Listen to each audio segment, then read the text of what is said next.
ఆంగికం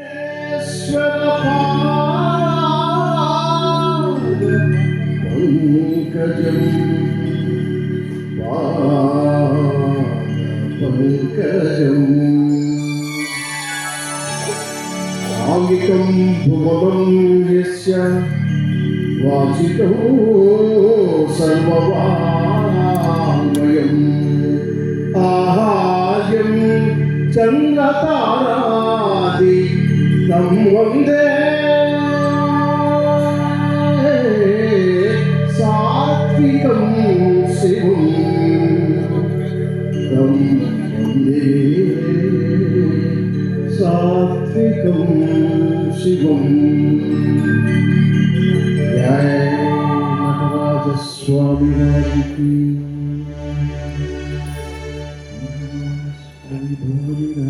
శ్రీ బాబాపతి హర హర హర మహాదేవ వెనుక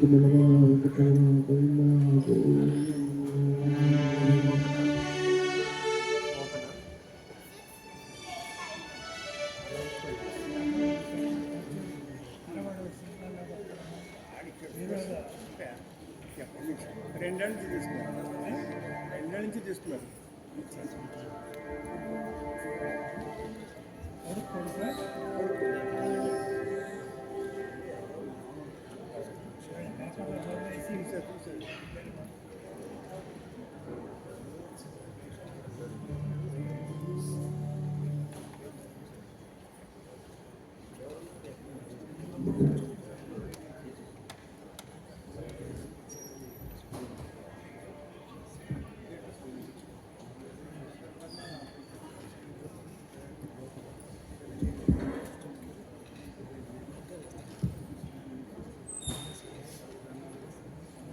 ఆహూతులైన ప్రేక్షక మహాశైలకు, అతిథులకు, కళాపిపాసకులకు, సర్వులకు శ్రీకళానికేతన్ వారి సాదర స్వాగతం. ఈరోజు శ్రీకళానికేతన్ హైదరాబాద్ వారు 60 సంవత్సరాల వజ్రోత్సవాలు జరుపుకుంటున్న సందర్భంగా మొదటి రోజు కార్యక్రమాలు. ముందుగా మూల్యం నాటిక, రచన సింహప్రసాద్, దర్శకత్వం వెంకట్ గోవాల్. నాటిక అనంతరం ప్రముఖ కవయిత్రి, కథయిత్రి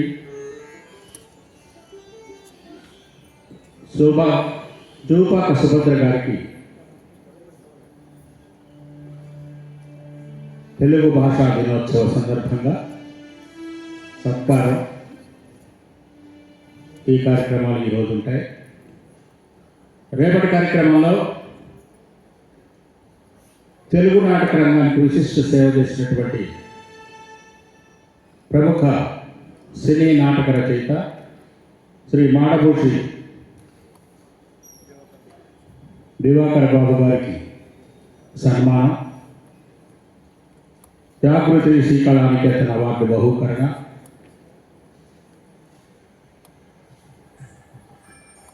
ఎనిమిదో అడుగు నాటిక ఉంటాయి. మరికొద్ది క్షణాల్లో ఈనాటి నాటిక ప్రారంభం కాబోతోంది.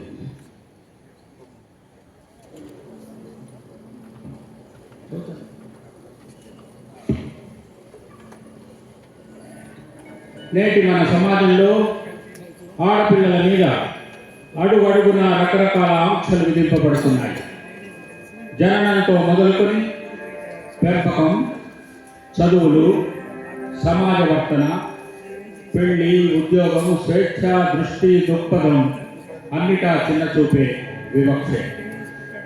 ఇవి చాలదన్నట్టు పెళ్ళవగానే మహిళ శరీరం మీద, శరీర అంగాల మీద ఆమె భర్తకు సర్వాధికారాలు సంక్రమిస్తాయనడం నిస్సందేహంగా అన్యాయం, వివక్ష. మహిళను సాటి మనిషిగా గుర్తించకపోవడం, గౌరవించకపోవడం నిజంగా ఆకృత్యం, అమానుషం.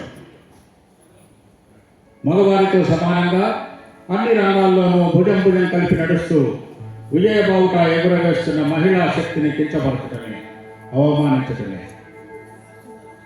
లింగ అసమానతను, దుర్విచక్షణను, హక్కుల హననాన్ని నేటి మహిళ ఎలా సహిస్తుంది, మరి ఎలా భరిస్తుంది? 2018లో జరిగిన ఒక యథార్థ సంఘటనే గోవాడ క్రియేషన్స్ వారి మూల్యం నాటిక. రచన శ్రీ సింహప్రసాద్, దర్శకత్వం డాక్టర్ వెంకట్ గోవాడ. మూల్యం నాటిక కొద్ది క్షణాలు.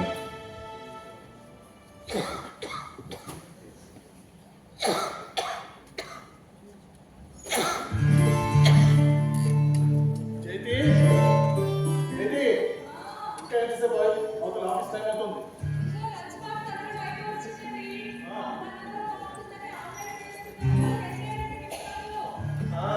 ఆ 2 నిమిషాలే నన్ను అక్కడ దోషంగా నిలబెట్టారు తెలుసా.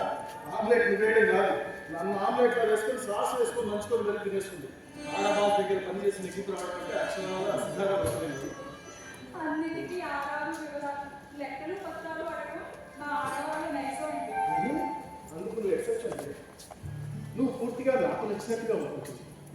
పోయిన జన్మలో బంగారు పారిజాతాలతో పూజలు చేసిందా, అందుకే నువ్వు నాకు భారీగా లభించావు. అవన్నీ నాకు తెలియదు కానీ నాకు మాత్రం మీరే నా ప్రపంచం, మీరే నా భవిష్యత్తు. మీతో పిల్లలతో ముడిపడి ఉన్నదే నా జీవితం. కానీ జీవితం నా హాయిగా చల్లగా సాగిపోతే నాకు అంతే చాలండి. అదిగో ఆ పతివ్రత మాటలతోటి ఆమె తెచ్చులు ఎక్కి కూర్చుంటావు. చేసిన దశనామాంచం చాలగాలి, ఇక ఆఫీస్ బయట స్పీడ్గా డ్రైవ్ చేయొద్దు, జాగ్రత్త.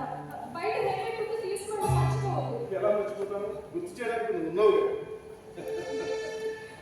జైతి, నువ్వే అనుకునేది చిన్న విషయం. ఏంటండి? ఆ దొక్కు స్కూటర్ స్టార్ట్ చేసి నా పరిణామాలు పైన పోతున్నాయి కానీ మీ నాన్నని అడిగి కొత్త స్కూటర్ ఇప్పించకూడదు. ఎప్పుడు మా నాన్నే పెట్టాలా? మా నాన్నకి మనం ఎక్కడైనా చీమ తలక ఎంతైనా పెట్టామా? ఆలోచించదు. బాగా అన్నిటికీ పెట్టడం లోకని మనసు. అంటే ఈ కూతుర్ని కనడమే ఆయన చేసే పాపం అంటారు. అది ఆయనకి శాపం, నాకు బలం. నాన్న, రండి నాన్న, ఇదే కావాలా? పేరెంట్స్ బాగా చెప్పిందా? అన్నయ్య వదిన పిల్లలు అందరూ కులాసాగా ఉన్నారు. కూర్చోండి. జైతి, ఒకసారి మామయ్య వాళ్ళు పెడుతున్నారు, ఆరోగ్యం బాగున్నట్లేదు. నేను ఆఫీస్కి వెళ్ళొస్తాను, మీరు రెస్ట్ తీసుకోండి, నేను వచ్చి తెలుసుకుంటాను. జాగ్రత్త చేయండి.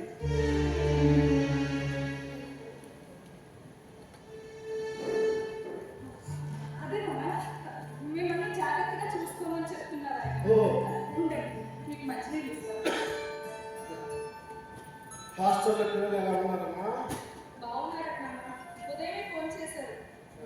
మంచి కాలేజీలో సీట్ వచ్చిందని ఇద్దరిని కాల్ చేసేసాను. ఏ మాట నా అంటే చెప్పాలి కానీ వాళ్ళు లేకపోతే అసలు ఉండలేకపోతున్నాను నాన్న. మీ అల్లుడిగా అయితే మరి మీ మనవరాలు లేకుండా ఒక్క క్షణం గడపలేకపోతున్నారు అనుకోండి. తండ్రి కూతుర్ల ప్రేమ నాన్న. పరుగులు చదువులైపోయాయి.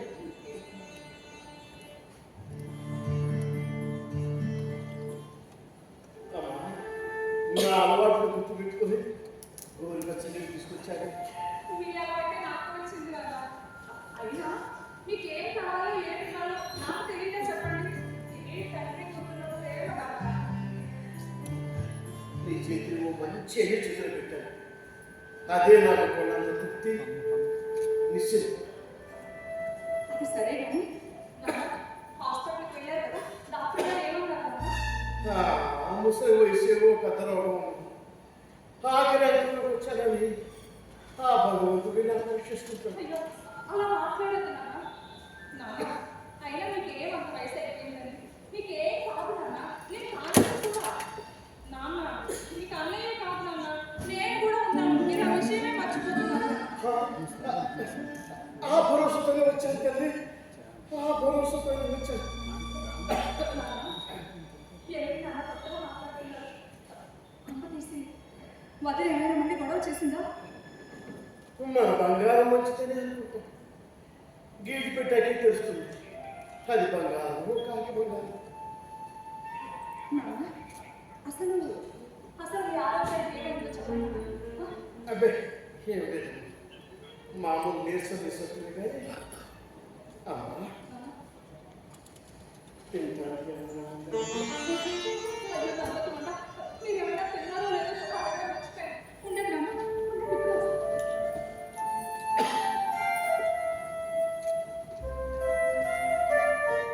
నాన్న,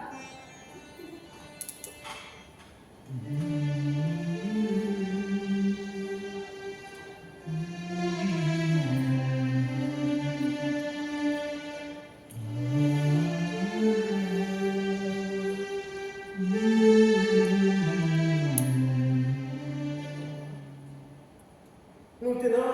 నేను తర్వాత తింటాను. ముందు మీరు నువ్వు తినకుండా నాకు పెడుతున్నావు. మొత్తానికి మా అమ్మ కనిపించావు. మీ అన్నయ్య జయంతిని కాస్త జయంతి అయ్యేది అంతే. నీకు తెలుసా, జయంతి ఇంద్రుడికి భర్త. నేను ఇంద్రుడు కాదు కనుక నీకు జయంతి అని పేరు పెట్టాను. జయంతి అంటే జయించి, నువ్వు ఏదైనా సరే జయించగలవు, సాధించగలవు నమ్మకంతోనే నానమ్మ పేరు అలా మార్చి పెట్టాను రా. నా పిల్లలు నా సంసారం అనే చెంచాటంలో పడి శ్రేష్టంలో పడి ఏగల కొట్టుకుంటున్నానే కానీ నేనేం సాధించాను. అమ్మా, సాధించడానికి వయసు, అధిరోహించడానికి పర్వతాలు అడ్డుకోవమ్మా. అయినా నీకు ఇంకా 40 సంవత్సరాలు కూడా దాటలేదుగా అమ్మా. నాన్న, నాన్న, ఏమి ఈ పాడు ఇలా పట్టి పీడిస్తుంది. నాన్న, హాస్పిటల్కి వెళ్దాం పదండి. అన్ని టెస్టులు దగ్గర నుండి నేనే చేయిస్తాను. నాన్న, వెళ్దాం. వీడికి చెప్తుందమ్మా, అది తగ్గిపోతుంది. ఊరికే కంగారు పడుకో. అలా అని అసలు చేయకూడదు నాన్న. నాన్న, 10 గంటే పరా ఇంటికి ఏమన్నా అన్నయ్య కూడా పట్టించుకోవడం లేదా? వాడి కూడా వాడిది. ఆ ఇంట్లో ఏ పని లేని పనికి వాడి నేను ఒక్కడే.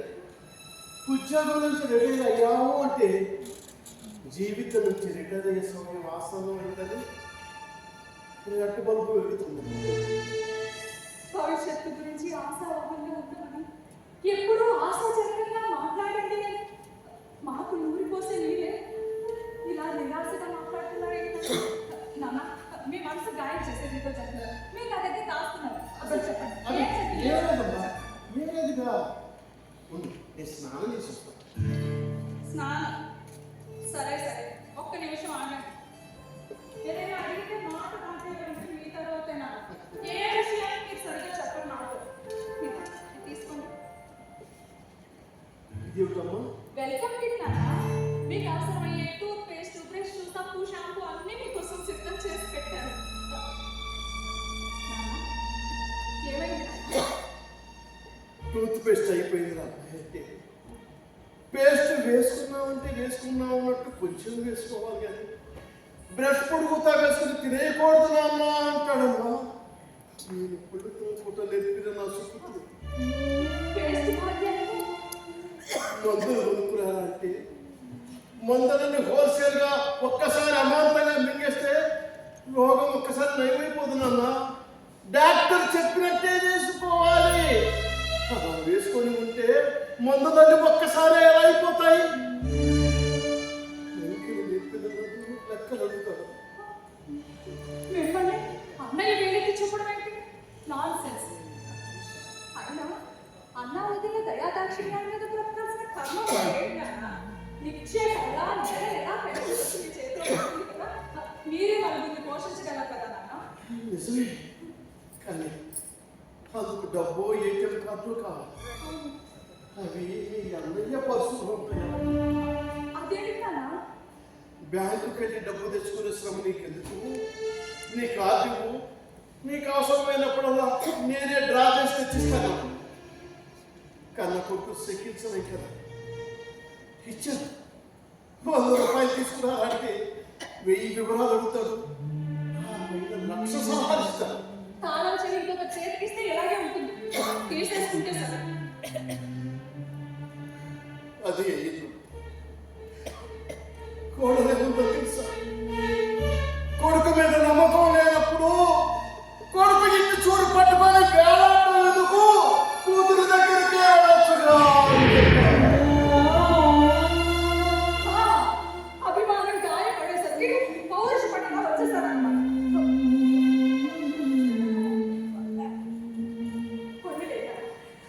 వచ్చింది చాలా మంచి పని చేశారు నాన్న. నాకు ఇద్దరు పిల్లలు కాదు, 3 పిల్లలు అనుకుంటాను.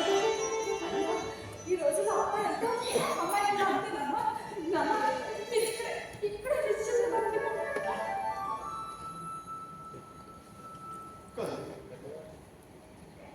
అల్లుడు గారు ఏమనుకుంటారు?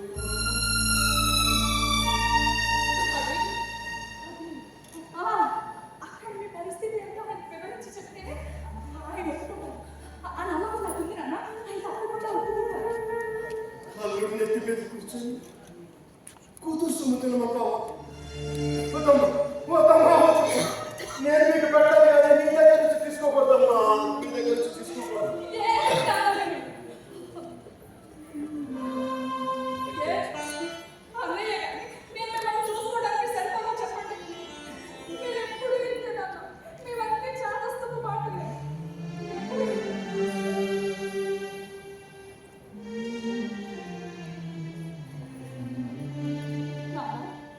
ఎప్పుడు తిన్నారో ఏమో, టిఫిన్ కూడా సరిగా చేయలేదు.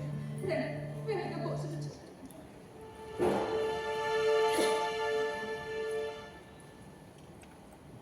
ఇప్పుడు ఏ లోకాలు ఉంటుందా? మీ అమ్మ గుర్తుకొస్తుందమ్మా.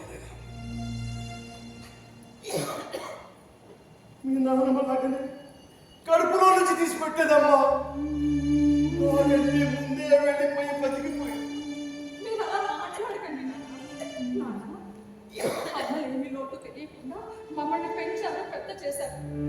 అమ్మ నన్ను తన కడుపులో 9 నెలలే మోసింది. కానీ మీరు ఏకంగా 24 ఏళ్ళు మీ గుంటల పైన పెట్టుకుని పెంచారు. నాన్న, మీరు గ్రేట్ కదా.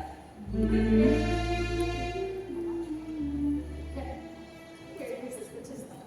స్నానం చేసి భోజనం చేయండి. సుందరం, ఏ సుందరం, ఎవరిది? ఏ సుందరం, ఓ వేణు! ఇక వచ్చిన షో కోసం ఈ గావు కనబట్టే కదా నేను లాయర్ అయింది. చూడు, నేను రోజుకి 24 గంటలు బిజీ. గవర్నమెంట్ సొమ్ము తింటూ హాయిగా కూర్చోడానికి నేను ఇలా పెన్షనర్నే కాదు. మరి నువ్వు అనుకుంటున్నట్టుగా నేనేం అంత బాగుపడలేదు కదా. కూర్చో.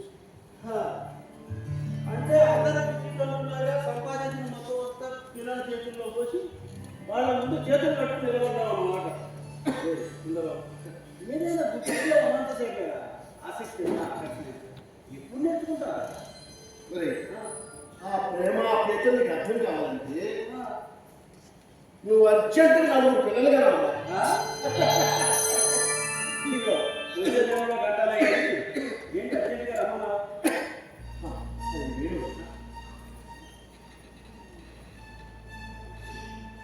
నీకు తెలిసిన పెద్ద డాక్టర్ నేను ఏమైందిరా? చూస్తుంటే ఇదివరకు కంటే బాగా దగ్గరికి కనబడుతున్నావు. ఏంటి అనారోగ్యం? చాలా మంది స్పెషలిస్ట్ తెలుసా? నారాయణకి మీరెప్పుడు వచ్చారు? ఇప్పుడేనమ్మా ఏదో మాట్లాడాలా అని ఫోన్ చేస్తే వచ్చావు.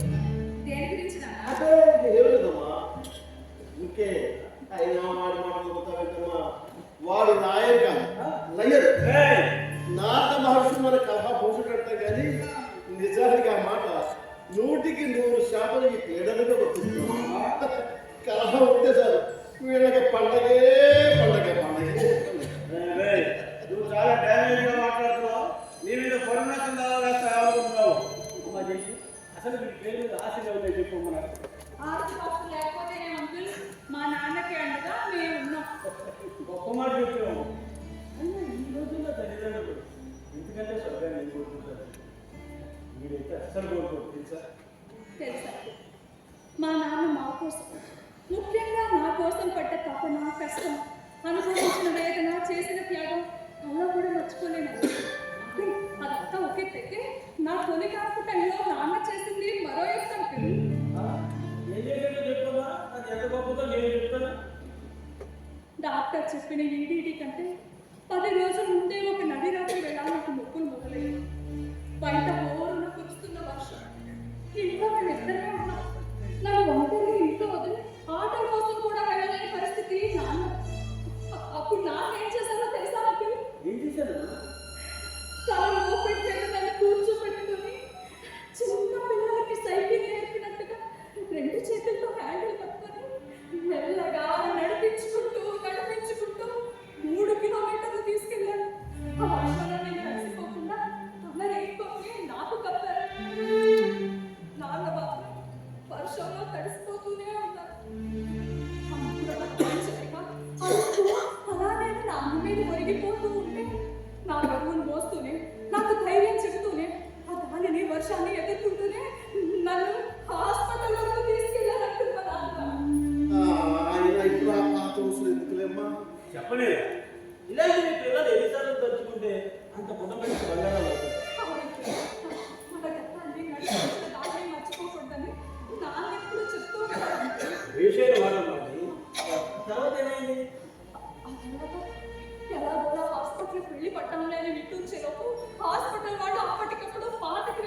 ప్రతి కొడుకు ప్రతి కూతురు జీవితాంతం గుర్తుపెట్టుకోవాల్సిన శిశువు.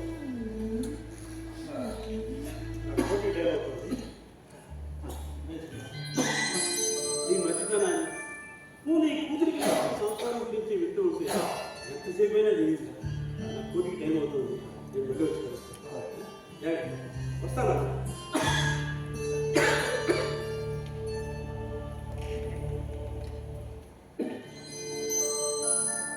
జైతి ఏంటి మీ లాయర్ చెప్తున్నాడు?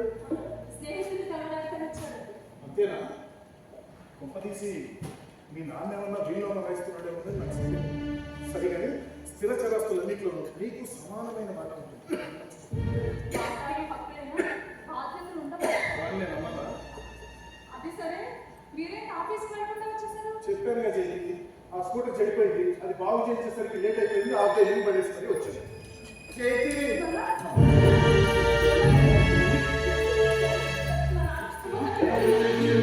ఆఫీస్కి తీసుకెళ్ళి ముందు ఫోన్ త్వరగా చేయండి. పంపించేద్దామని కూడా అనుకున్నాను కదా. తర్వాత తిప్పుకోవచ్చు, ముందు ఫోన్ చేయండి. జైతి ఏదో మామూలు దేశమై ఉంటుంది. మనిషి బాగానే ఉన్నాడు. కాసేపు రెస్ట్ తీసుకుంటాడు. అదిగో మరి మాట. ఫోన్ చేయండి. చెయ్యండి. చెయ్యండి. నాన్న, అంబులెన్స్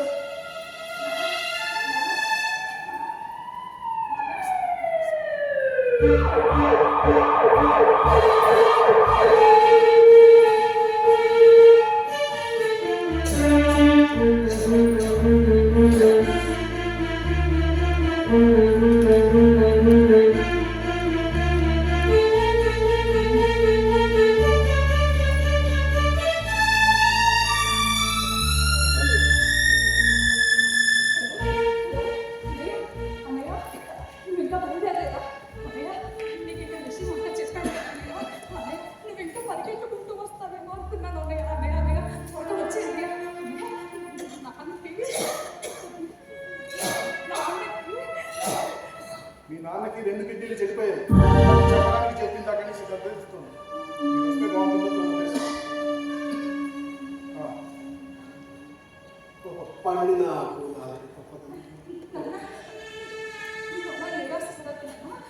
నాన్న, అయినా ఇప్పుడు మీ ఆరోగ్యానికి వచ్చే ప్రమాదం ఏమీ లేదు నాన్న. డయాలసిస్కి అలానే అపాయింట్మెంట్ తీసుకున్నాను. నాన్న, నేను ఉన్నాను కదా, మీరు ఏం భయపడరు. సరే? దేవుడు కరుణాసముద్రుడు నన్ను కరుణించి ఈ బాహువుల నుంచి కరుణ విముక్తి చేస్తున్నందుకు సంతోషిస్తా. నువ్వైనా కాస్త విడమర్చి చెప్పురా.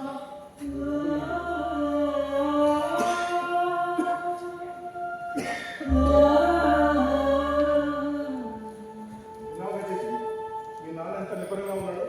నువ్వే అవసరంగా కంగారు కూడా ఆయన కంగారు పెట్టేస్తున్నావు. ఇవాళ రేపు ఇలాంటి రోగాలన్నీ కామన్ చేయి. బాగా డయాలసిస్ చేస్తే ఇంకొంతకాలం బండి లాగేసేయచ్చు.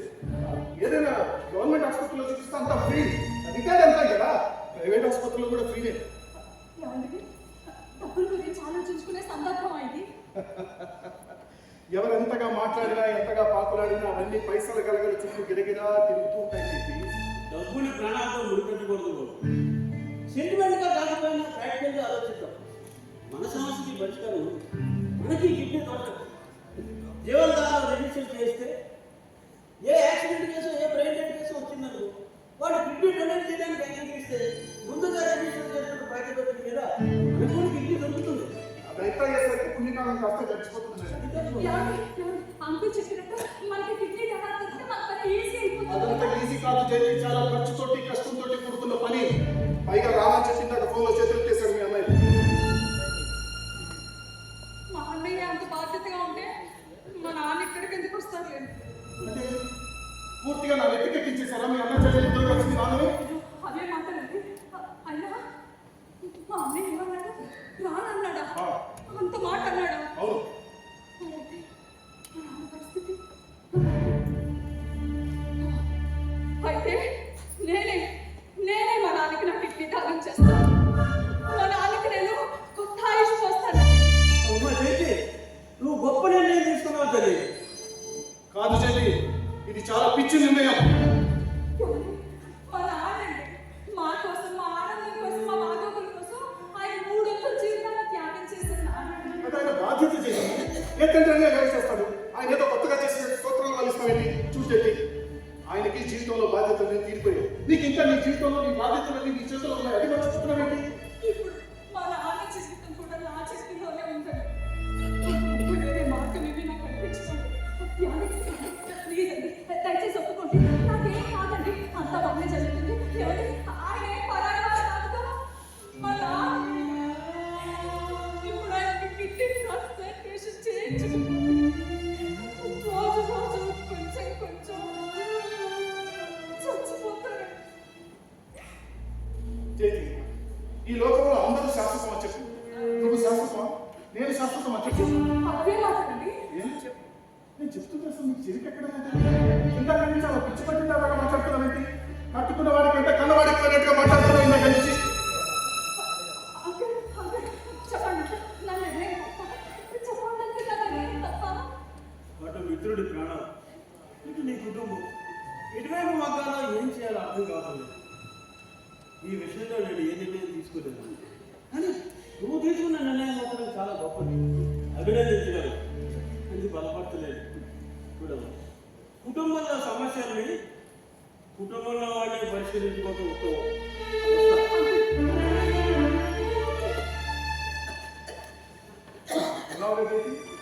ఎవరి బాగోగులు వాళ్ళే చూసుకోవాలి అంటున్నాడు. ఏమండి, ప్లీజ్ అండి, మా నాన్న కాస్త కనికరించండి, ప్లీజ్ అండి. జైది, నా మాట తులసి రాజంటే నీకే కష్టము నష్టము. అంతేనా? అంతే. ఇప్పుడు నేను ముందడుగు వెళ్ళకపోతే కూతురుగానే కాదు, సాటి మనిషిగా కూడా గుర్తించబడను. దయచేసి నా మీద ఎవరు ఒత్తిడి తీస్తారు. నేను నిర్ణయం తీసేస్తున్నాను. అది మారదు కాదు మారదు. జైది, నీ నిర్ణయాలు తీసుకో. సారీ, అది నా వ్యక్తిత్వానికి సగం. కూతురుగా నా బాధ్యతకు ప్రేమాభిమానాలకు ఏంటి వాడు కొత్తగా కుమ్ములు వచ్చినట్టు కొత్త కొత్త కూతురు చూస్తున్నావేంటి? నా నిర్ణయం నాకు ఇచ్చిన బదులు నన్ను అలా మాట్లాడేలా చేస్తుంది. మీకు ఇది కోతలా అనిపించచ్చు కానీ అది నా అస్తిత్వాన్ని చాటుకునే ధిక్కారస్తుంది. నీ భర్తతో మాట్లాడకూడదమ్మా. నువ్వేమిటో నీ స్థానం కూడా మర్చిపోతేనా చెప్పు. నువ్వు ఈ ఇంటిలో ఇతర అబ్బాయిని ఇతర పిల్లలకు మాతృమూర్తివమ్మా. అంతకంటే ముందు నేను మీ కూతుర్ని నాన్న. జైది, మీకు ఇష్టం లేకపోతే మీరు ఎక్కడికి రానక్కర్లేదు. దయచేసి నా కట్టు రాకండి చాలు.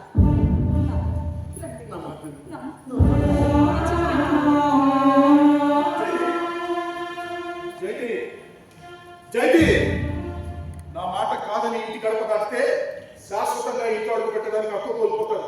ఆలోచించడం బయటికి వెళ్ళండి.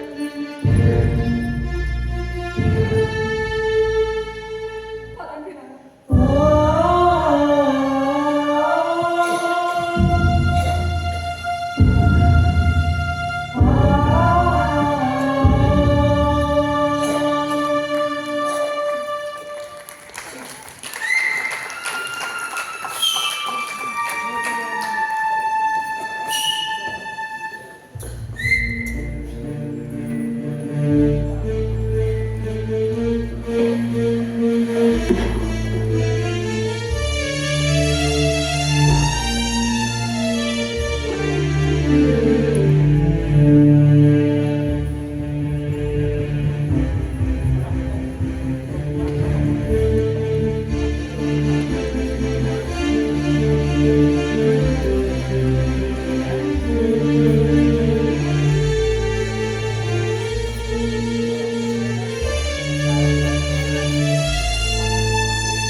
ముప్పటి మనిషి చేస్తాను నచ్చైనా డాక్టర్, మీ హాస్పిటల్ వాళ్ళు అన్ని టెస్టులు చేసి నా కిడ్నీ సూటబుల్ అని చెప్పారు డాక్టర్.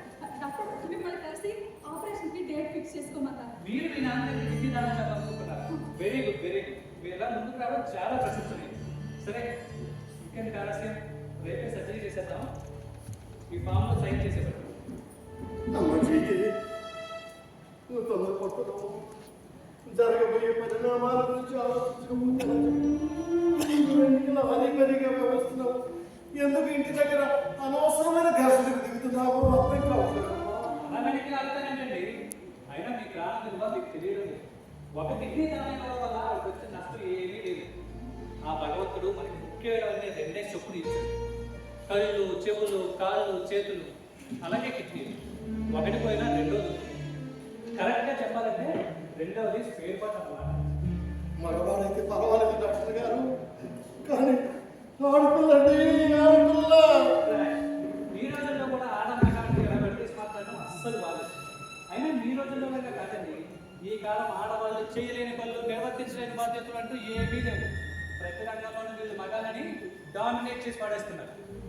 అయినా మీ అమ్మాయికి ఎలా ఉందో తెలియదు, కానీ మీ మాటలు వింటుంటే నాకు మాత్రం ఒళ్ళంతా కంపరంగా ఉంది. డాక్టర్, నాకు ఏదైనా అవుతుందేమో అని మా నాన్నగారు కాస్త కంగారు పడుతున్నారు. డాక్టర్ గారు కాస్త మీరే ధైర్యం చెప్పండి. అదా, మీరు ఏమీ కంగారు పట్టండి. మీ అమ్మాయికి ఏమీ కాదు, నాది కాదు. కావాలంటే మీరే చూడండి, సర్జరీ తర్వాత మీ అమ్మాయి అవయవదానానికి బ్రాండ్ అంబాసిడర్ అయిపోతుంది. డాక్టర్, ఏం కావాలి? Just routine form. మా కాన్సెప్ట్ కండిషన్స్ మీరు ఒప్పుకుంటున్నట్టు, పర్యవసనం ఎలా ఉన్నా మా హాస్పిటల్ సిబ్బందికి ఎటువంటి సంబంధం లేదు అని మీరు అంగీకరిస్తున్నట్టు, ఏవేవో చిన్న చిన్న టెన్షన్ కండిషన్స్.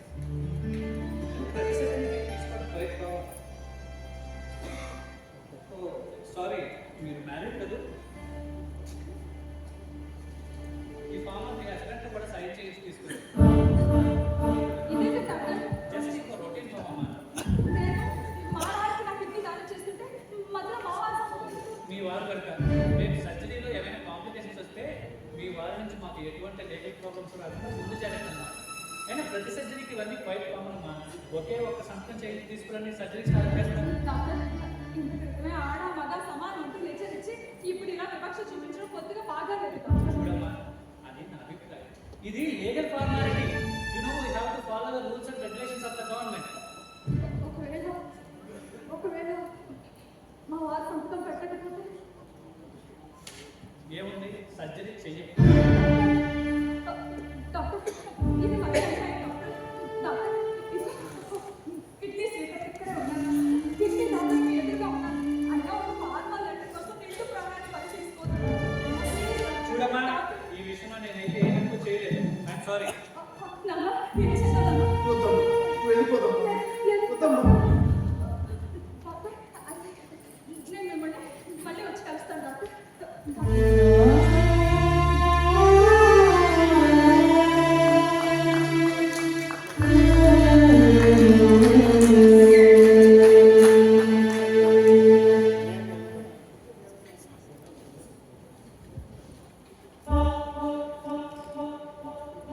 ఇంటి గడప తొక్కడానికి వీల్లేదు అని చెప్పాను, అయినా వెళ్ళిపోయావు కదా. ఏమండి, మా నాన్న ప్రాణాల మీద ఆదుర్తాతోటి వెళ్ళాను కానీ వాళ్ళ ఉద్దేశం ఏమీ లేదండి. ఇప్పుడు మా నాన్న ప్రాణాలు మీ చేతిలోనే ఉన్నాయండి. ఒక చిన్న సంతకం పెట్టండి. జైతి, నా మాటను కూడా అర్థం చేసుకో. ఇది మీ నాన్న ప్రాణాలకు సంబంధించిన విషయం మాత్రమే కాదు, నీ శరీరానికి సంబంధించిన విషయం కూడా. కాబట్టి నేను సంతకం చేయను. ఎలా? ఒక పని చేయండి, మీరు హాస్పిటల్కి రండి. అక్కడ మా నాన్న పరిస్థితి చూస్తే మీరే సహాయం చేసేస్తారండి. జైతి, అనవసరమైన ప్రయత్నాలు మానుకో. ఇది అనవసరమైన ప్రయత్నం కాదండి. ఇక్కడ మీరు కాదండి, అక్కడ డాక్టర్లు కాదంటే నేను మా నాన్నని ఎలా రక్షించుకోవాలి? ప్లీజ్ అండి, ఒక్కసారి మీ కాళ్ళు పెట్టుకుంటాను. ప్లీజ్ అండి. జైతి, నా మాటకు విలువ లేనప్పుడు అనవసరంగా నా సమయాన్ని వృధా చేయి. వెళ్ళు.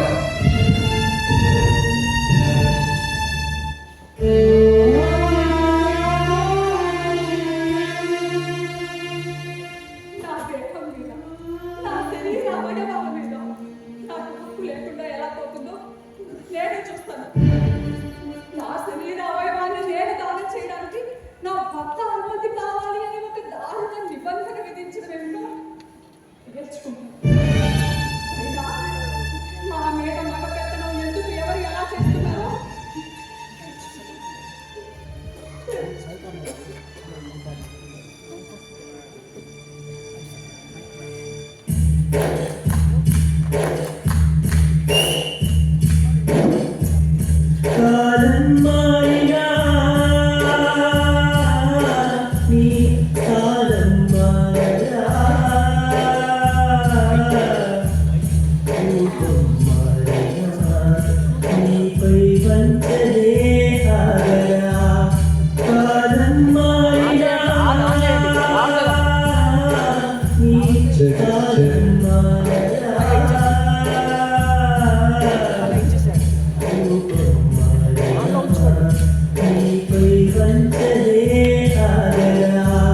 వనిత ఓ వనిత ఇంతే నీ జీవితం వనిత ఓ వనిత ఇంతే నీ జీవితం ఇతరమైన రాయా నీవు కోరే భవితం ఇతరమైన రాయా నీవు కోరే భవితం కాలం మారినా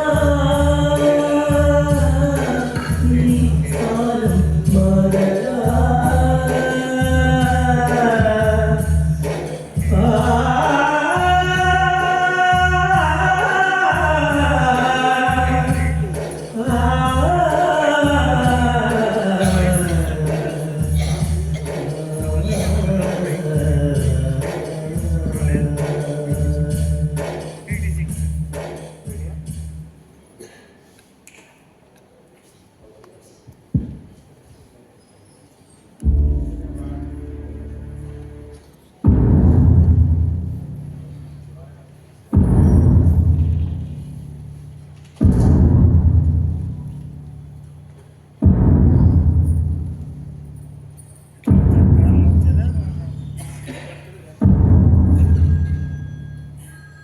వాది జేఏసీ తరఫున ప్రతివాది 5 స్టార్ హాస్పిటల్ తరఫున అడ్వకేట్ రెడీయేనా?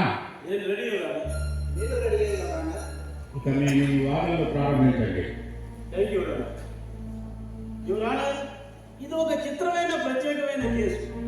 నా client Jayanthi Shrimati Jayanthi Rajarao. Shrimati Jayanthi Rajarao. Your honour, నా క్లయింట్ తండ్రి సోమసుందరం గారికి 2 కిడ్నీలు పాడైపోయింది. వెంటనే ఆపరేషన్ చేసి కిడ్నీ ట్రాన్స్ప్లాంటేషన్ చేయిస్తే తప్ప బతకలేదు. డిఫెన్స్ కౌన్సిల్ వారి క్లయింట్ 5 స్టార్ హాస్పిటల్ వారే స్వయంగా సెలవిచ్చారు. అది యథార్థం యువర్ ఆనర్.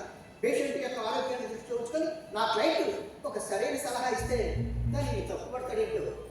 డిఫెన్స్ కౌన్సిల్ వారు పొరపడుతున్నారు యువర్ ఆనర్. హాస్పిటల్ వారు విధించిన ఒక రాక్షస పూరితమైన నిబంధనని ప్రశ్నిస్తూ అసలు తన శరీరం మీద తనకి హక్కు ఉందా లేదా అని తేల్చినట్టు నా క్లయింట్ జైలు కోర్టులో ఈ కేసు దాఖలు చేశారు. Objection your honour. చట్టం రూపొందించిన నిబంధన రాక్షస నిబంధన అంటావు, చట్టాన్ని వ్యతిరేకించడం మీరు నిరోధించవలసిందిగా కోర్టు వారిని అర్థిస్తున్నారు. అది ఎంత రాక్షస పూరితమైందో ప్రస్తుతం నేను నిరూపించబోతున్నాను. అంతవరకు మీరు ఓపిక పడితే మంచిది. Objection over. మీరు కంటిన్యూ చేయండి. థ్యాంక్ యూ రా. నా క్లయింట్ జయంతి తన తండ్రికి తన కిడ్నీని దానంగా ఇవ్వదలిచి సదరు హాస్పిటల్ వారిని సంప్రదించింది. పరిస్థితి విషమంగా ఉందని తెలుసుండి కూడా భర్త అనుమతి కావాలి అని కోరడం నిజంగా రాక్షస పూరితమైనది, అమానుషమైంది యువర్ ఆనర్. ఆ నిబంధన చట్టమే నిర్దేశించిన సంగతి గౌరవనీయులైన కౌన్సిల్ వారు ఉద్దేశపూర్వకంగా చేస్తున్నారు యువర్ ఆనర్. ఆ నిబంధన నా క్లయింట్ విధించలేదు. అధికారులు చేస్తున్నట్టే నా క్లయింట్ ఎన్నో ఏళ్ళుగా పాటిస్తూ వస్తుంది నిబంధన. Automatically practice becomes rule your honour. ఎవరు వేరైతే చూపినంత మాత్రం నాకు రూల్ అయిపోదు. కానీ అది నా క్లయింట్ తండ్రికి ప్రాణగండంగా మారడమే కాకుండా ఒక వివాహిత మహిళని అవమానించేదిలాగా ఉంది. అందుకనే ఆ నిబంధనని ప్రశ్నించలేని యువర్ ఆనర్. ప్రశ్నించమనండి, కానీ మా క్లయింట్ ఆసుపత్రి కాదు. కిడ్నీ దానం అంగీకరించని వారి భర్తను వెళ్ళమనండి, లేదంటే అవయవాల చట్టాన్ని రూపొందించిన ప్రభుత్వాన్ని ఆశ్రయించమనండి. అంతేగాని ఈ కేసులో ఏ విధంగా సంబంధం లేని నా క్లయింట్ ని ప్రతివాదంగా చేర్చడం పూర్తిగా దురుద్దేశపూర్వకమే. నా క్లయింట్ మీద బురదల్లి తద్వారా రూఢిగాన్ని చేస్తున్న ప్రయత్నమే. అందువల్ల ఈ కేసు విచారణార్హమే కాదని కోర్టు వారికి సవనీయంగా ప్రశ్నించచ్చు యువర్ ఆనర్. కానీ అది ఆచరణలో పెట్టాలి అంటే ఏళ్ళో పుళ్ళు పడుతుంది. నా క్లయింట్ తండ్రి పరిస్థితి చాలా విషమంగా ఉంది. సత్వర న్యాయం కోసమే కోర్టును ఆశ్రయించింది.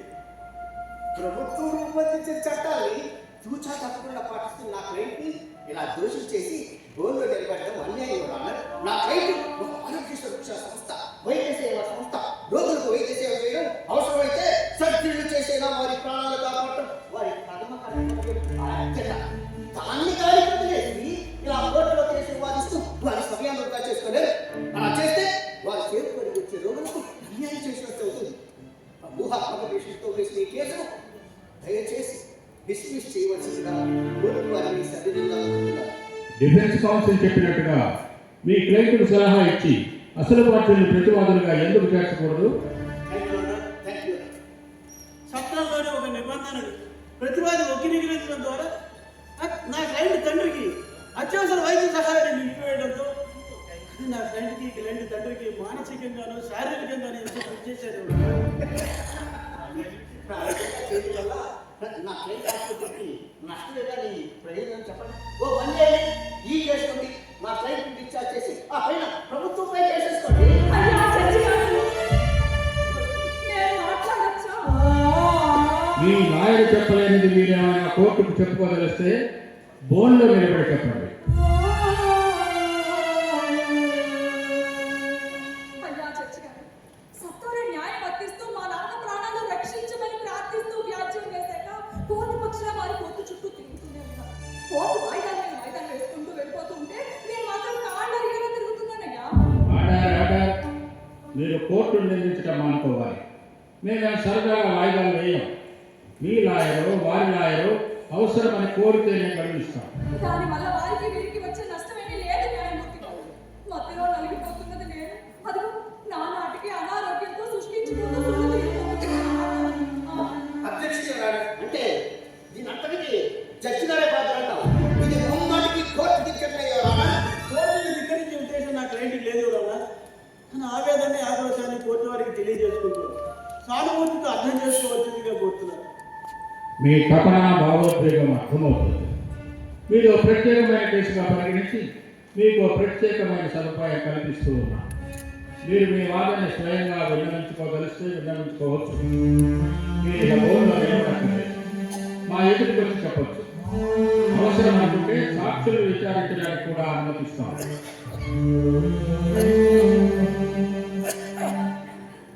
ధన్యవాదాలు. నేనేమి లా చదవలేదు. ఎన్నడూ కోర్టు మెట్లు ఎక్కిన దానిని కాదు. ఇల్లు, భర్త, పిల్లలు, ఇదే నా ప్రపంచం. ఆర్డర్. అయ్యా డాక్టర్ గారిని పిలిపించు. Permission granted. Doctor Santosh, doctor Santosh, doctor Santosh. Doctor గారు, నేను మా నాన్నకి నా కిడ్నీ దానం చేయాలి అనుకుంటే నా భర్త అనుమతి కావాలి అని కండిషన్ పెట్టింది. నిజమా కాదా? నిజమే. ఆ ఫార్మాలిటీ పూర్తి చేయకుండా సర్జరీ చేయలేదు. అంటే పేషెంట్ కండిషన్ ఎంత సీరియస్ గా ఉన్నా మీరు మాత్రం మీ కండిషన్ సడలించదు అంటారు. అంతేగా?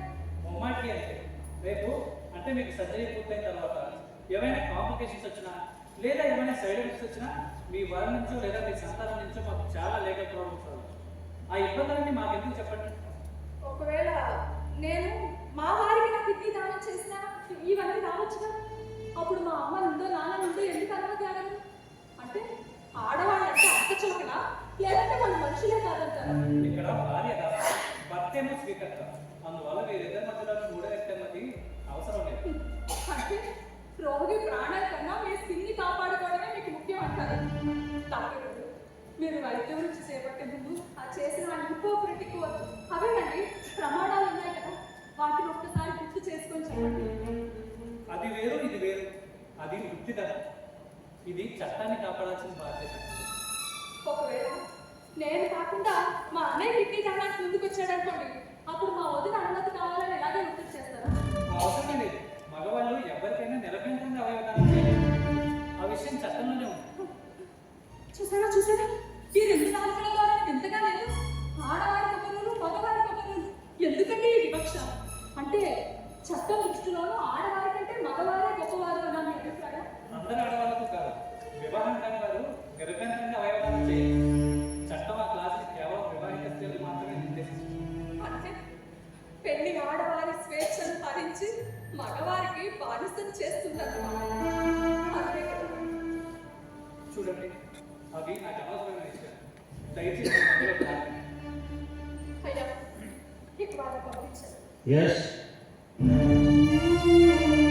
అయ్యా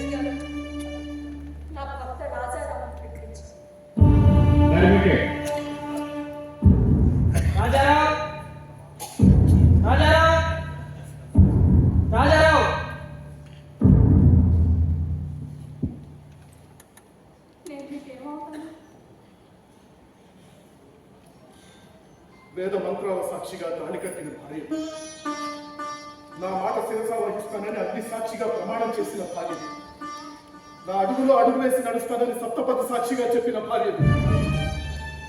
అగ్ని ప్రదక్షిణ చేసినప్పుడు 4 సార్లు నేను ముందు నడిస్తే మీరు నన్ను అనుసరించారు. తర్వాత 3 సార్లు మీరు ముందు నడిస్తే నేను అనుసరించాను. దానికి ఏ విశిష్టత లేదంటారు.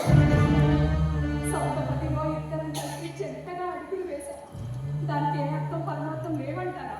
అధ్యక్షుడి గారు, ఈ కేసు హిందీ వివాహ కర్మకాండ గురించి చర్చ కాదు. ఆ విషయం వారికి తెలియజేసి మందలించవలసిందిగా కోర్టు వారిని కోరుతున్నారు. Objection sustain. ప్రస్తుత కేసుకు సంబంధించిన ప్రశ్నలే అడగాలి. అనవసరమైన ప్రశ్నలు అడిగి కోర్టు వారి విలువైన కాలాన్ని భంగపరచకూడదు. క్షమించండి జడ్జి గారు. వివాహం వల్ల భార్య మీద భర్తకు సర్వాధికారం సిద్ధించదు అని ఇద్దరూ నవచక్రాల సమానమైన వారని చెప్పించడమే నా ఉద్దేశం. దయచేసి అమ్మని. Okay, you can proceed. పెళ్లి మగవాడిని యజమానిని, ఆడదాన్ని బానిసలు చేయదు. ఇద్దరూ కలిసి జంటగా సాగిపోమని చెప్తుంది. ఎక్కువ తక్కువలు ప్రదర్శించకుండా ఒకరి కష్ట సుఖాలను మరొకరిగా భావిస్తూ చక్కని అవగాహనతో భాగస్వాములుగా మసులుకోమని చెప్తుంది. ఒప్పుకుంటారా? చూడు, సంస్కృత మంత్రాల్లో ఏం అర్థాలు దాగున్నాయో నాకు తెలియదు, కానీ నేను నీ భర్తను కనుక నీ బరువు బాధ్యతలని నేను మోస్తున్నాను. ఏ భార్య అయినా భర్తకు లోబడే ఉంటుంది. పతినే ప్రత్యక్ష దైవంగా పూజిస్తుంది. అలాంటి వారే పతివ్రతలని మన పురాణాలన్నీ పోషిస్తున్నాయి. కానీ నువ్వు నన్ను ఇలా కోర్టు దాకా ఇచ్చావు. మాతృదేవో భవ, పితృదేవో భవ, గురుదేవో భవ అని అంటారే తప్ప పతిదేవో భవ అని ఎందుకు అనలేదో తెలుసా? చెప్పండి, తెలుసా? తెలియదు. ఎందుకంటే తల్లిదండ్రులుగా, గురువులుగా వారి రుణం ఎన్ని జన్మలెత్తినా తీర్చుకోలేను. పోనీ ఈ విషయం చెప్పండి. మీ కష్టసున్నారని నా కష్టం మీ కష్టం కాదు. పితృభిక్ష పెట్టండి అని చాచి అర్థించినా మీ మనసుని కలగలేదు. నువ్వు కిడ్నీ దానం చేయడం నాకు ఇష్టం లేదు. అందుకే నేను ఒప్పుకోలేదు. ఆ కథను మీకు నమ్మేదేమో నీ మెళ్ళ వేసిన ముడుగుళ్ళు, నీ మెళ్ళ వేసిన ముడుగుళ్ళు, అందులో ఒకటి నీ శరీరానికి, రెండోది నీ జీవితానికి, మూడవది నీ మనసుకి కనుక ఆ మూడు మీద సర్వాధికారాలు అనుకో అక్కడ కూర్చున్నాడే నా మామగారు. ఆయన నాకు ధారాదత్తం చేశారు. ఆయన మీద ఒకటి సర్వాధికారం ఉంటాయని ఆసుపత్రి వారికి తెలుసు, ఈ సమాజానికి తెలుసు. ఈ చిత్రం ఏంటో ఈ గ్రేట్ వైఫ్ మాత్రం అర్థం కావడం లేదు. అధ్యక్షుడి గారు, కోర్టులో ఈ సంసారం గొడవ ఏంటంటే objection overruled. You can proceed. ఇప్పుడు మా నాన్న చావు బతుకుల్లో ఉన్నారు. ఆయన నా కిడ్నీ దానం చేసి కొత్త ఆయుష్ పొయ్యాలి అనుకుంటున్నాను ప్రోత్సహించి ఆ హాస్పిటల్ వాళ్ళు ఫార్మాలిటీ పూర్తి చేయడం అసలు మీ ధర్మం కదా? చెప్పండి. ధర్మమా అధర్మమా పక్కన పెట్టు. నా కాళ్ళు నేను నరుకోలేదు కదా. ఊరికే బుడబడమంటూ కిడ్నీ దానం చేస్తే సరిపోదు. దాని పర్యవసాలు నేను ఎప్పుడైనా ఆలోచించావు? నువ్వు కిడ్నీ దానం చేసి రోగిష్టం అయిపోతే మన కుటుంబం ఏమైపోతుంది? మన బిడ్డల భవిష్యత్తు ఏమవుతుంది? సంసారం బజార్న పడిపోతుంది కదా. ఇవన్నీ నువ్వు ఆలోచించలేదు, నేను ఆలోచించాను కనుక నువ్వు కిడ్నీ దానం చేయడానికి వీల్లేదు అని చెప్పాను. అది నా ఫైనల్ డిసిజన్. ఆహా, దురదృష్టవశాత్తు ఈ పరిస్థితి మీకే వస్తే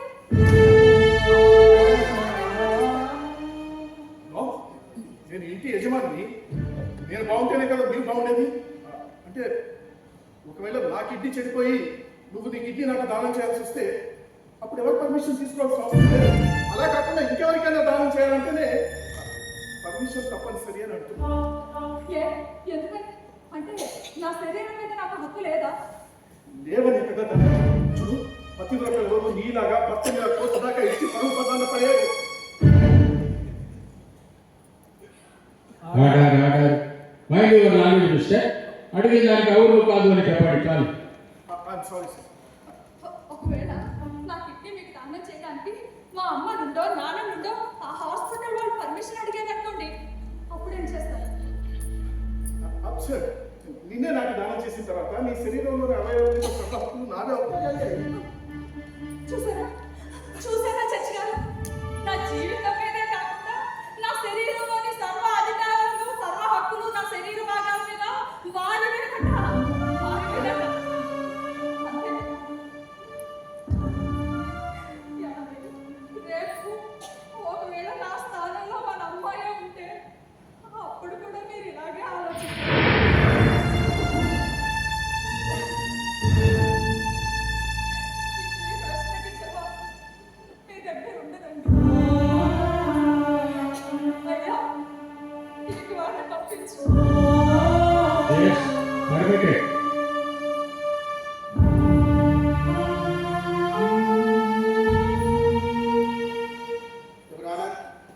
పనికిరాని చర్చలు ఇద్దరితో ముగించుకొని ఆదేశించవలసిందిగా కోర్టువారిని కోరుతున్నాను. అయ్యా ఇవన్నీ మంచి కాదు. ఎవరికి ఏమైనా అవకాశం నాకు ఇచ్చారు. మా నాన్నగారు ఒక్కనే అడిగితే సరిపోతుంది. దయచేసి అనుమతి ఇవ్వండి. Permission granted. ఇక్కడ మీ సంబంధాలు కాదు ముఖ్యం. వారి పేరు చెప్పండి, పిలుస్తారు. సోమసుందరం. సోమసుందరం సోమసుందరం సోమసుందరం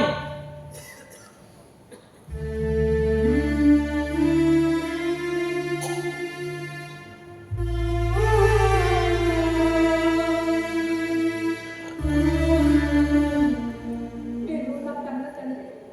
మీరు అమ్మ నాకు జన్మ ప్రదాత. ఈ జీవితాన్ని ఈ శరీరాన్ని ఇచ్చింది మీరే. అవునా? శరీరమే కాదు తల్లి, నీ జీన్స్ కూడా ఉన్నాయి. మా తల్లి మా లక్షణాలు అనువంశిక లక్షణాలు తగిలినాయమ్మ. ఇప్పుడు మీరు రెండు కిడ్నీలు పడలేదు. అందులో ఒకటి వెంటనే రీప్లేస్ చేయాలి. లేదంటే మీ ఆయుష్ మీకు భూమి మీద డాక్టర్ అలాగే చెప్పారు. మీకు ఎంత సంపాదన? ఇద్దరు, ఒక కొడుకు ఒక కూతురు. అయినా మీకు కిడ్నీలో నాకు దొరకలేదు. మీ రక్త సంబంధికులు ఎవరైనా మీకు కిడ్నీ డొనేట్ చేస్తామన్నారా? నేను చనిపోయాక పొన్నామనరక నుంచి తప్పిస్తాడనుకున్న పుత్రుడు మహోత్సవ మరో ఇంటి మహాలక్ష్మి అనుకున్న నా కూతురు నా బతుకు నరకం కాకుండా, నేను అర్ధాష్కుడు కాకుండా కాపాడుతానంటూ ముందుకొచ్చి పుత్రికోత్సాహం చూపించింది. ఆ మాటకి నా మనసు నిండిపోయింది చేతి, నా మనసు నిండిపోయింది.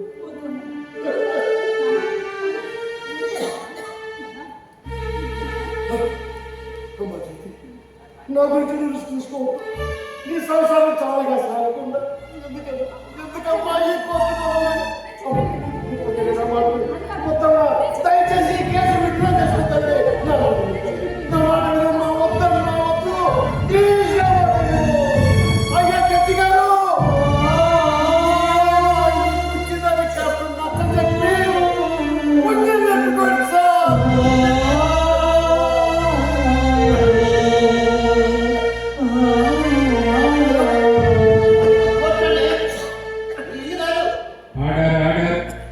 మీరు అడిగిన వాటికి మాత్రమే సమాధానం ఇవ్వాలి.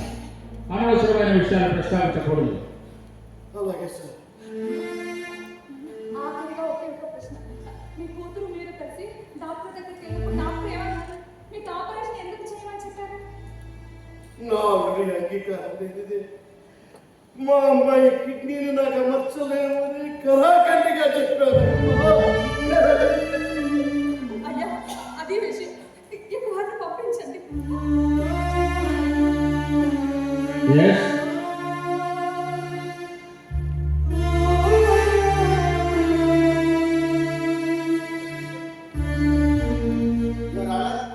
అసలు ఏం చెప్పాలనుకుంటుందో సూటిగా చెప్పమని ఆలోచించవలసిందిగా కోర్టువారిని కోరుతున్నాను. పాయింట్కి రండి. ఇదే నా పాయింట్. అయ్యా ఈ శరీరం నాకు మా అమ్మ నాన్న నుండి సంక్రమించింది. అందులో ఒక చిన్ని భాగాన్ని, ఒక స్పేర్ పార్ట్ని ఇదిగో నాకు జన్మనిచ్చిన నా కన్న తండ్రికి ఇవ్వడానికి నా భర్త అనుమతి కావాలనడం ఎక్కడి న్యాయం? మగవారికైతే వారి శరీరం మీద, వారి శరీరంలోని సమస్త అవయవాల మీద పూర్తి అనుభవాలను వారిదే. కానీ పెళ్ళైన ఆడవారి శరీరం వారిది కాదు. ఆ శరీర భాగాల మీద అధికారం వారిది కాదు. అవన్నీ భర్త అధికారం పరిధిలోనివి. ఇదెక్కడి న్యాయం చర్చగా?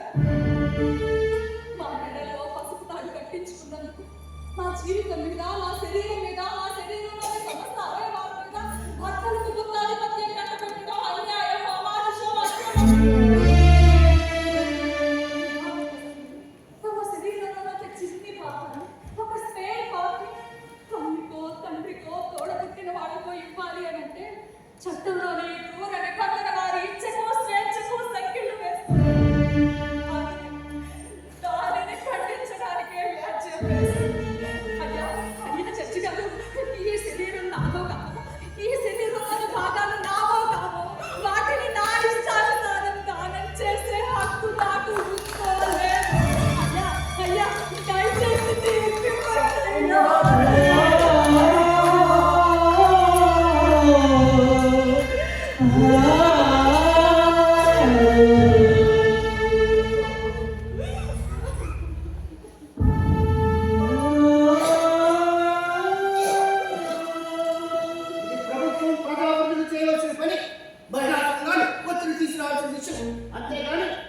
ఇంకో పిప్పేస్తాను.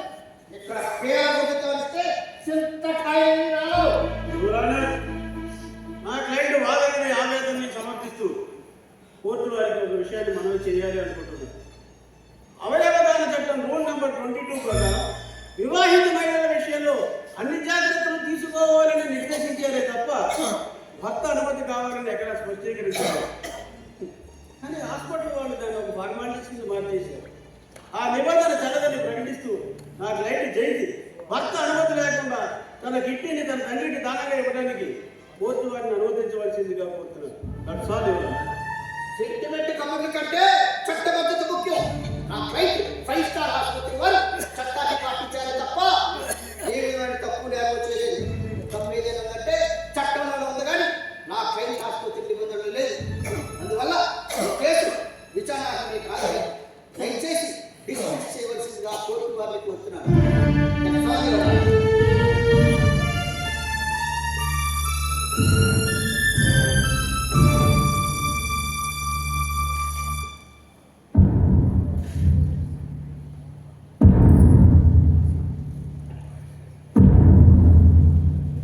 ఈ కేసులో వాద ప్రతివాదనలు విన్న మీదట మా తీర్పు ప్రకటిస్తున్నాం. ఒక వివాహిత అవయవదానం చేయడానికి ఆమె భర్త అంగీకారం కావాలనడం అర్థరహితం. It is clearly ultra vires. Transplantation of human organs and tissues rules 2014లోని రూల్ 18 ప్రకారం స్పౌస్ అనుమతి తీరాలని ఎక్కడా నిర్దేశించబడలేదు. రూల్ 22 ప్రకారం దాత పెళ్ళైన మహిళ అయినట్లయితే అధిక జాగ్రత్త తీసుకోవాలని మాత్రమే సూచించబడింది. అందుచేత వాది జయకి తన కిడ్నీల్లో ఒకదాన్ని అనారోగ్యంతో బాధపడుతున్న తన తండ్రికి ఆమె ఇష్టానుసారం దానమిచ్చేందుకు బేషరతుగా అనుమతిస్తున్నాం. ఇందుకు ఆమె భర్త నుండి ఎలాంటి ధృవీకరణ పత్రం అవసరం లేదని కూడా స్పష్టం చేస్తున్నారు. Now this court is adjourned.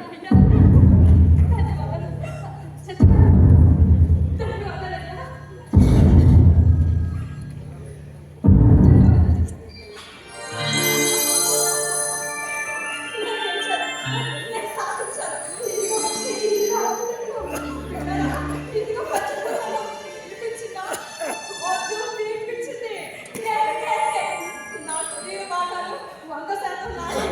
వాటి మీద పూర్తి అధికారం, హక్కు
తెచ్చుకొని మరీ సాధించిన ఘనత యథార్థం.